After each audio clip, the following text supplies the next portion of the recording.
Hey everyone, welcome to the Rene Rebar channel. My name is Dylan, and today we're going to be reviewing and discussing The Odyssey by Christopher Nolan. Before we get into that, I just have to say that you guys are watching a pretty special video because it's actually my first video on this channel. So I'm a pretty big nerd. I love movies, I love TV, I love anime, animation, collectibles, as you could see. My girlfriend's not too fond of that, but it is what it is. I like gaming, and I don't know, yeah, I just love all things nerdy. I love pop culture as well, and the biggest and most important thing is that I love to talk about it all. So make sure you stay tuned along for the ride, and yeah, let's hop into The Odyssey and we'll discuss it. I just kind of have to talk about my excitement level for the movie. I'm not going to be the first one to say this on YouTube, but we've been in a pretty big slump when it comes to Hollywood and movies and entertainment recently. There's been a lot of, I don't want to use the word slop, but like a lot of garbage that has come out in the last like 5 to 7, 8 years or so. Really ever since COVID. And obviously that's from a lot of factors, a lot of external factors like COVID, striking, social media becoming more prevalent. So, you know, people don't go to the theaters as much. But it's been a real trend of overinflated budgets, really small diminishing returns at the box office, and ultimately a bunch of movies that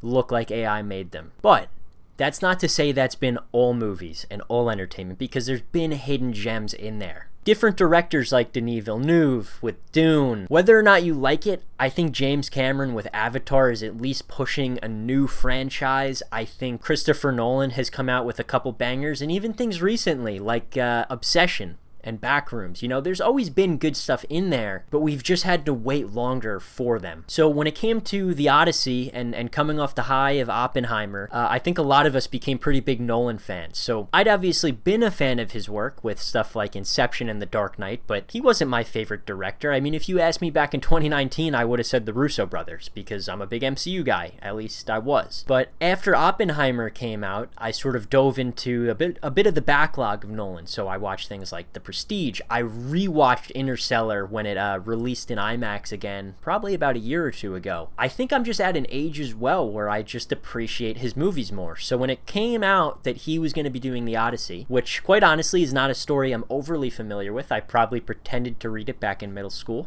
when we were assigned that book, but I was excited because everybody at least knows that The Odyssey is one of the grandest stories that really was ever written, right? And that's what a lot of our action hero's journey-esque storytelling is based on. That long trek home is something that is simple but also incredibly nuanced and has so much room for adventure that I knew Nolan would do a good job at least capturing the scale of it. Now, I just want to kind of go into the movie and my thoughts, spoiler-free.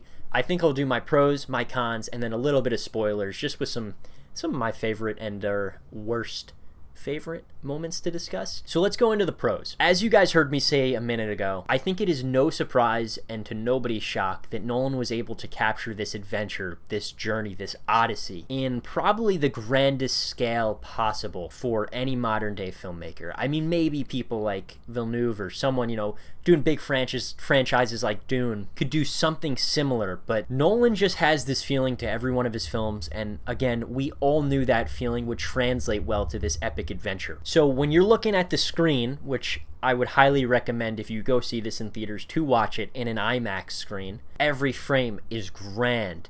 Every frame immerses you into the world. Now, I have a contrary to that point that I'll discuss in my negatives, but when you're watching it from a visual standpoint, for the most part, you feel entrenched in this journey. And sort of right on top of the visuals, the sound is equally as breathtaking. I mean, my God, without spoilers, the Trojan horse scene and the battles within this film had my brain rattling in my skull when I was in this theater. And they do a really, really good job at building long stances of tension through the score. And that's something that I really have to praise. And I don't want you guys to think like I'm a film bro, or I'm not. I'm able to take movies a lot of the times as they are, but when you're talking about Nolan, you just have to talk about the scale. And the scale in terms of the visuals and the sound is great. And we all knew that, again, going in before we even probably saw a trailer. I think on top of the technical components of the film, I think the story is also just a really big A+.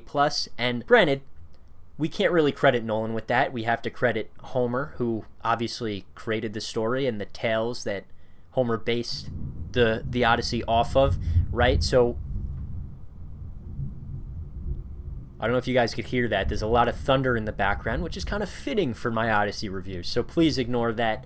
It's a rainy thunderstorm day here, and I figured it'd be a good time to dive into this video. But what I was saying is the story is epic, and it has to be, and that's why Nolan took this on. That's why all of us are going and flocking out to see it. It's a story that we haven't seen adapted, I don't think, for a very long time. I've never seen another adaptation, but I believe there are a couple, or at least one that's pretty old. So it's something that is fresh, but also familiar at the same time. A lot of the stories that we see now, whether it be like Lord of the Rings or epic sci-fi stuff, a lot of it probably stems from Homer and from the Odyssey. For me, I love movies that have that sort of journey aspect to them. I mean, Lord of the Rings is a great example of that. I'm not a fan of like watching movies that are really bogged down by location, and I think having minimal locations is fine in a movie when the scale of the story fits that. But sometimes you go and watch these like big superhero movies, and I think the biggest and most recent one I could think of is like Deadpool and Wolverine, where you're in like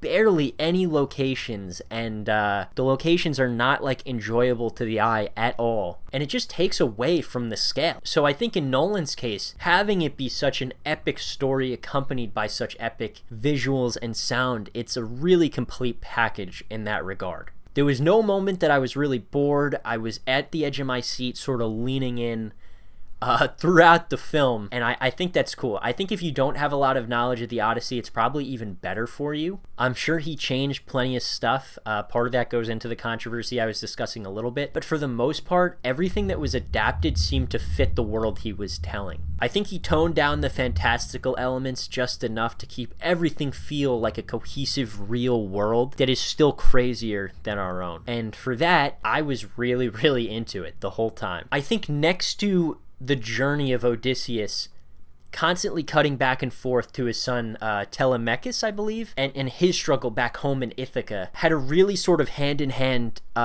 tension going to it. Whether or not he was alive and returned home had massive implications for his son, for his wife, for his country or city.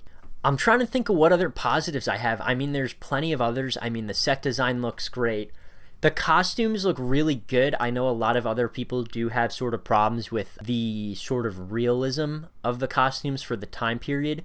For me, it wasn't much of a sort of detractor just because I'm not too much of a historian. I don't know too much about ancient Greece, but I could see how that could be a negative for people. But for me, just watching it, everything kind of looked awesome, had a very gladiator feel to it. I think a lot of the characters were good. I think Odysseus was probably the most interesting to me. I mean, maybe that sounds basic, but again, I think his journey home and sort of the nuance that they gave to his character in regards to how he feels about himself, his crewmates, and his victory at Troy. He's a lot more sort of arrogant and egotistical in the original telling of the Odyssey. I think Nolan tried to make him maybe more moral or more just. Again, if you're comparing it to the original and the accuracy to the original, that could be a negative.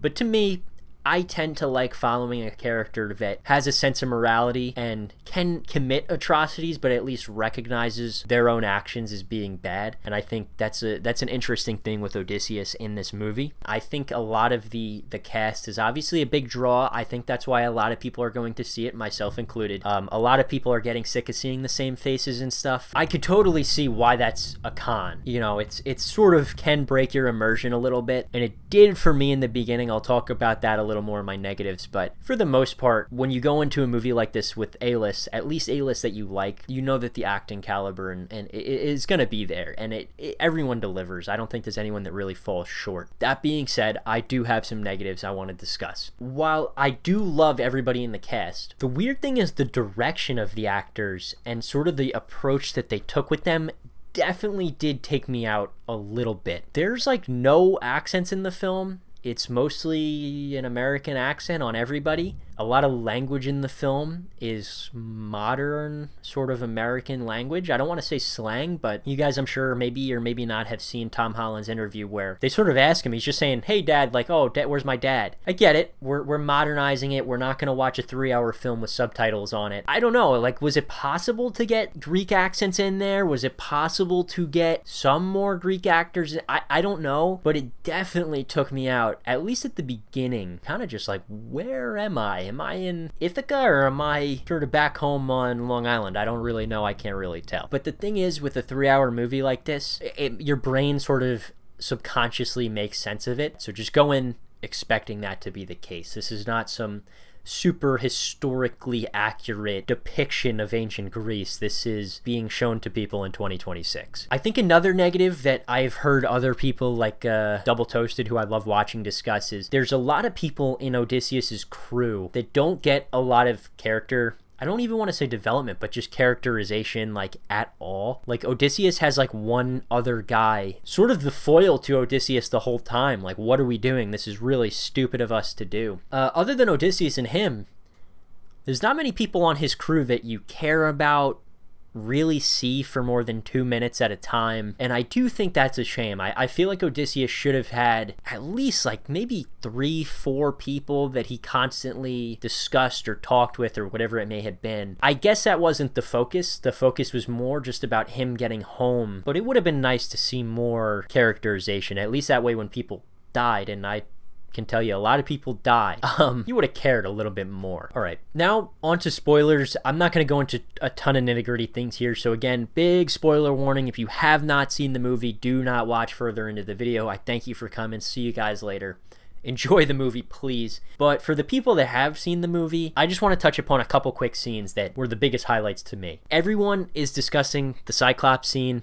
I don't want to sort of beat anyone over the head with it, but that scene is freaking sick. It is really cool. Right after that scene, the scene with the giants is also dope. Seeing them escape that freaking Cyclops, which was terrifying, the screaming it was doing, like, everything about it was awesome, but terrible for them to go through. And then to pull up on, like, the next island and get battered by these freaking giants are like, damn. This set the entire tone for their journey home. The witch scene with Cersei and the pigs, I mean, that was just disgusting. I would never want to watch that again. But again, another scene that was sort of really cool. Like, I wasn't expecting so many elements to go wrong for them. Like, I know that's the whole point of the Odyssey, but I guess I didn't think Nolan would show that many. But there has to be, like, I don't know, like almost probably 10 different obstacles that this crew traverses through. And you just see them dwindle in numbers each time, making it feel more and more hopeless. I think the biggest highlight of the movie for me was honestly probably the last 30 to 45 minutes. So again, I'm not very familiar with the written work of the Odyssey. So I didn't realize how much of the story took place sort of once he got back. Like, I thought he would get home and the movie would like cut and that was it. Maybe he'd hug his wife and son, but no, like when he's a beggar and he's hiding and he's trying to like come up with a plan to reveal himself, like that was all super interesting. And the scene when he wires or strings that bow was probably the best scene of the entire movie, because you have 3 hours of previous context with, you know, him trying to get home, the suitors trying to steal his wife and kill his son, and ultimately no one being able to live up to him, including even his own son at various points. So when he finally comes back home and strings that bow and plucks it, it is like that singular moment ends the tension, literally like the tension of the string of every single plot in the movie. He's finally back home, and he just reveals that to everybody there, including his wife. That pluck signifies, you guys are screwed,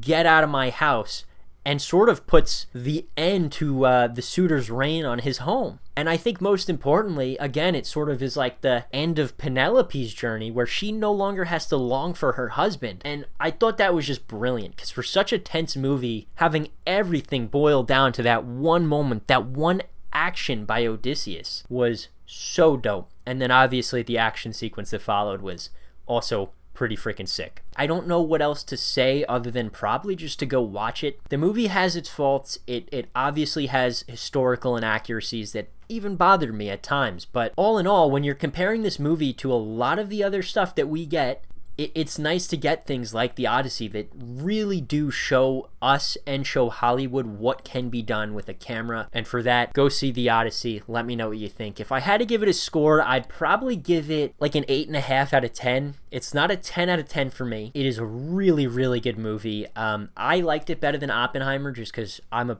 big action guy. So I put it above Oppenheimer, maybe a step below Interstellar. But yeah, all in all, those are my thoughts. Remember, they're just some thoughts in a sea full of thoughts. So let me know your thoughts down below. And yeah, stay tuned for the next video. See you guys in a bit.